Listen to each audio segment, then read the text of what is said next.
Pernah kepikiran nggak gimana sih caranya membangun sebuah pemerintahan yang bukan cuma sekedar jalan, tapi benar-benar bisa mengubah nasib sebuah bangsa? Ini bukan pertanyaan soal administrasi biasa loh, tapi soal merancang masa depan. Nah, inti dari semua upaya ini sebenarnya bisa dirangkum dalam 3 kata, menuju birokrasi berdampak. Fokusnya bukan lagi soal proses, tapi soal hasil.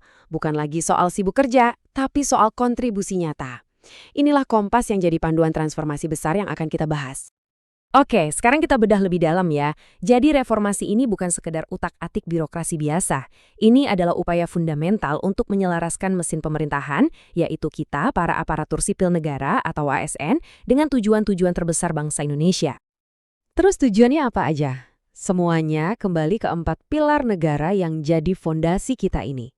Nah, yang menarik banget di sini adalah bagaimana sistem manajemen talenta ASN sekarang dirancang langsung sebagai alat untuk mencapai 4 pilar ini. Coba bayangin, setiap rekrutmen, setiap promosi, sekarang nyambung langsung ke cita-cita besar negara. Jadi, gimana cara bikin mesin pemerintahan ini efisien? Jawabannya ada di sebuah cetak biru yang basisnya adalah meritokrasi. Anggap aja ini kayak kerangka arsitektur dari sebuah bangunan birokrasi baru yang lagi kita bangun bareng-bareng. Jantung dari keseluruhan sistem ini namanya sistem merit. Definisinya jelas banget. Semua harus berdasarkan kualifikasi, kompetensi, dan kinerja. Tapi kata kuncinya ada di sini nih, adil dan wajar tanpa diskriminasi. Ini adalah pergeseran besar ya, dari yang mungkin tadinya soal siapa yang Anda kenal, menjadi soal apa yang Anda bisa kerjakan. Dan ini bukan program sekali jadi loh. Ini tuh sebuah siklus yang hidup dan terus berputar.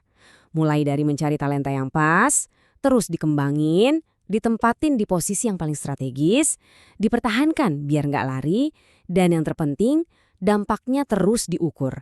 Jadi, sistemnya terus belajar dan beradaptasi. Oke, teorinya cukup. Sekarang kita lihat gimana cetak biru ini dipakai di dunia nyata buat memecahkan masalah-masalah beneran. Kita akan lihat 2 contoh kasus, satu dari pemerintah pusat dan satu lagi dari pemerintah daerah. Kasus pertama kita datang dari Kementerian Energi dan Sumber Daya Mineral. Ini kementerian yang krusial banget kan? Mereka yang ngurusin transisi energi sampai kekayaan alam negara. Coba deh kita lihat komposisi ASN di sana sekarang. Ada satu angka yang langsung kelihatan nih. 26,4% itu statusnya pelaksana. Artinya apa? Artinya ada potensi besar banget di sini. Banyak staf yang tadinya administratif bisa dikembangkan jadi tenaga fungsional yang lebih strategis. Lantas, keahlian apa yang paling dibutuhkan ke depan? Nah, ini dia jawabannya. Mereka butuh orang yang jago analisis kebijakan energi, ahli tata kelola yang berkelanjutan, dan pastinya pakar data dan digital. Jadi fokusnya geser total kan? Udah bukan lagi ngurusin administrasi doang, tapi lebih ke analisis, pengawasan, dan inovasi buat mencapai kemandirian energi. Oke, sekarang kita geser dari pusat ke daerah. Kita lihat kasus Provinsi Jawa Barat. Tantangannya di sini beda lagi. Gimana caranya? Visi besar provinsi bisa jadi solusi buat kebutuhan warga yang spesifik, kayak urusan pendidikan dan ekonomi lokal. Nah, di sini kita bisa lihat koneksi langsung antara misi dan kebutuhan SDM di lapangan. Kalau misinya mengembangkan SDM berkualitas, ya jelas butuhnya lebih banyak guru dan analis SDM. Kalau misinya mengembangkan ekonomi kerakyatan, ya butuhnya analis perdagangan dan pembina industri. Sistem ini menerjemahkan visi jadi kebutuhan orang yang nyata. Data ini cerita banyak loh. Coba lihat. Untuk urusan layanan dasar dan pemerintahan, pemenuhan personilnya udah tinggi banget, 96%. Tapi lihat deh, di sektor ekonomi non-pertanian, kayak industri dan perdagangan, angkanya lebih rendah. Ini nunjukin ada gap strategis yang perlu diisi buat ngegas pertumbuhan ekonomi. Oke, setelah kita lihat gambaran besarnya, mungkin sekarang Anda bertanya-tanya, terus untungnya buat saya sebagai ASN apa?